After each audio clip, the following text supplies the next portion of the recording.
So hello everyone, বন্ধুরা স্ক্রিনে দেখায় এরকম প্রোফাইল ফটোগুলো আপনারা কীভাবে ক্রিয়েট করবেন, ঠিক আছে, যেগুলো আপনারা বিভিন্ন ইউটিউব কিংবা ফেসবুকের প্রোফাইল হিসেবে ইউজ করতে পারবেন। সুন্দর সুন্দর এরকম প্রোফাইলগুলো বন্ধুরা আপনারা কীভাবে ক্রিয়েট করবেন তো এখন বন্ধুরা আমি আপনাদেরকে দেখিয়ে দেবো, ঠিক আছে। দেখেন আপনারা কিন্তু এগুলো ইউটিউবের অথবা বিভিন্ন ফেসবুক প্রোফাইল ইউজ করতে পারবেন বিভিন্ন সোশ্যাল মিডিয়ায়। তো এখন এগুলো কীভাবে ক্রিয়েট করবেন এখন আমি আপনাদেরকে দেখিয়ে দেবো। তো এটার জন্য বন্ধুরা ফার্স্ট অফ অল আপনাদের একটি অ্যাপস লাগবে, ঠিক আছে। অ্যাপসটি হচ্ছে গিয়ে টোনমি অ্যাপস। এই টোনমি অ্যাপসটি আপনারা অবশ্যই ইনস্টল করে রাখবেন। আমি আমার ডেসক্রিপশন বক্সে টোনমি অ্যাপসটির লিঙ্ক দিয়ে দিব, আপনারা ওইখান থেকে ডাউনলোড করে নেবেন, ঠিক আছে। তো টোনমি অ্যাপটি ইনস্টল করার পর এরকম ইন্টারফেস আসবে, ঠিক আছে। ওপেন করবেন, দেন এরকম ইন্টারফেস আসবে। এই যে দেখেন এখানে কিন্তু খুব সুন্দর সুন্দর কিন্তু অনেকগুলা ইয়া আছে, এখানে অ্যাভাটার আছে। তো আপনারা চাইলে যে কোনো একটা কিন্তু এখান থেকে ইউজ করতে পারবেন। এখানে তিনটা অপশন আছে উপরের দিকে দেখেন, একটা হচ্ছে রিসেন্ট, একটা হচ্ছে গিয়ে ট্রেন্ডিং আর একটা টপ, ঠিক আছে। এই তিনটা থেকে আপনারা ক্রিয়েট করে নিতে পারবেন। এই যে এখানে কিন্তু অনেকগুলো অ্যাভাটার আছে, আপনারা চাইলে যে কোনো একটা ইউজ করতে পারবেন। তো এখন আমি আপনাদেরকে ওই প্রোফাইলের মতো করে কীভাবে আপনারা ক্রিয়েট করবেন ওই অ্যাভাটারটি আমি আপনাদেরকে এখন করিয়ে দেখিয়ে দেবো, ঠিক আছে। তো চলুন শুরু করা যাক।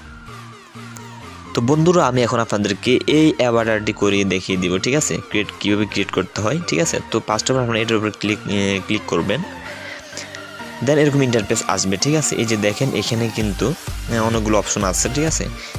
এখান থেকে আপনারা এই যে এই আইকনটিতে ক্লিক করবেন, ঠিক আছে।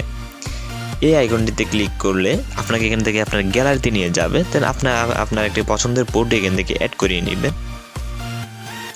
তো বন্ধুরা আমি আমার গ্যালারি থেকে এই ফটোটি সিলেক্ট করে নিয়েছি, ঠিক আছে। এই যে সাপোজ এই যে এখান থেকে যে দিয়ে আছে আপনি এগুলো কিন্তু এখান থেকে চেঞ্জ করে নিতে পারবেন, ঠিক আছে। এখানে বড় ছোটো করে নিতে পারবেন, এখানে কিন্তু রেশিও আছে, তো এভাবে আপনি করে নিতে পারবেন। তো দেন আমি এই ফটোটি সিলেক্ট করলাম, তারপর আপনার এই যে এখানে একটা অ্যারো বাটন আছে, এই অ্যারো বাটনটিতে ক্লিক করবেন, ঠিক আছে। তো এটাতে ক্লিক করার পর বন্ধুরা আপনাদেরকে এখানে কিছুক্ষণ ওয়েট করতে হবে। এই যে এখানে কিন্তু প্রসেসিংয়ে আছে ফটোটি, আর আপনারা এখানে কিছুক্ষণ ওয়েট করবেন, দেন কিছুক্ষণ পরে এটা অটোমেটিক্যালি হয়ে যাবে।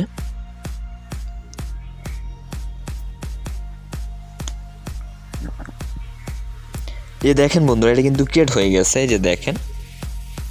তো আপনারা চাইলে বন্ধুরা এভাবে আপনারা ক্রিয়েট করতে পারবেন। আপনারা চাইলে এখান থেকে কিছু এফেক্টও নিজস্ব কিছু এফেক্ট আপনারা এখান থেকে দিতে পারবেন। কিছু টেক্সট করতে চাইলেন চাইলে আপনারা এখান থেকে নাম লিখতে পারবেন এটাতে ক্লিক করে। তো এভাবে আসলে বন্ধুরা এগুলো ক্রিয়েট করতে হয়, ঠিক আছে। আপনি এখানে কিন্তু অনেকগুলো অ্যাভাটার পেয়ে যাবেন। আপনারা এখান থেকে ইজিলিভাবে আপনারা যে কোনো সুন্দর সুন্দর অ্যাভাটার কিন্তু আপনারা ক্রিয়েট করতে পারবেন। তো এটা কীভাবে ডাউনলোড করবেন, এই যে কর্নার উপরে 3 ডট আইকন আছে, এটাতে ক্লিক করবেন। তো 3 ডট আইকনে ক্লিক করলে যে এরকম একটা লেখা আসবে সেভ টু ডিভাইস, এটার উপরে ক্লিক করবেন। তো এটার উপরে ক্লিক করলে নিচের দিকে একটা ডাউনলোড আইকন আসবে, যে ডাউনলোড, এটার উপরে ক্লিক করে আপনি এটা ইজিলি ডাউনলোড করে নিতে পারবেন, ঠিক আছে। তো আশা করি বন্ধুরা সবাই বুঝতে পেরেছেন কীভাবে এটা ক্রিয়েট করবেন এরকম প্রোফাইল ফটো। তো সবাই ভালো থাকবেন, সুস্থ থাকবেন। আসসালামু আলাইকুম।